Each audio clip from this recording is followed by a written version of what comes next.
हा विजय भारतीय जनता पक्षाच्या केंद्रीय नेतृत्व नरेंद्र मोदी साहेब, राज्याचं नेतृत्व फडणवीस साहेब आणि जिल्ह्याचे कणखर पालकमंत्री जयकुमार गोरे साहेब यांच्या विचारावर विश्वास ठेवून मोहोळ तालुक्यातील कार्यकर्त्यांनी अत्यंत पराकाष्ठेनं त्या तालुक्यामध्ये भारतीय जनता पक्षाची भूमिका शेवटच्या लोकांपर्यंत पोहोचवली आणि म्हणून हा विजय हा मतदारांनी भारतीय जनता पक्षावर टाकलेला विश्वास आणि कार्यकर्त्यांना केलेलं कार्य त्याच्यामुळे आम्ही हे संपादित करू शकलेलो आहोत. साहेब, तुमचे जे उमेश पाटील असेल, त्यांचे भाऊजी असतील, सातत्यानं तुमच्यावरती टीका करत होते. काय सल्ला द्याला आता पराभवानंतर त्यांना? आता तरी त्यांनी शहाणं व्हावं, शहाणे असतील तर त्यांनी शहाणं व्हावं.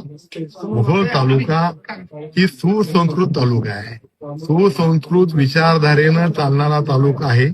त्यामुळे या तालुक्याला अशा प्रकारची टीका टिप्पणी करणं, खोटं बोलणं, खोटी आश्वासनं देणं हे मान्य नाही.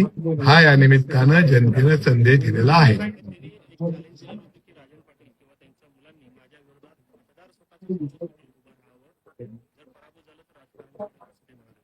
आता मी आपल्या माध्यमातून त्यांना सांगू इच्छितो की ते जर शब्दाला पक्के असतील आणि ते जर संन्यास घेणार असतील तर त्यांना मी एक थोडा वयानं मोठा असल्यामुळे सल्ला देतो की आमचे मोहोळचे मोहम्मद आहेत, त्या मोहम्मदांकडनं मी त्यांना ड्रेस देतो आणि ते ड्रेस घेऊन त्यांनी सौंदर्याला जावं, ही माझा त्यांना सल्ला असेल.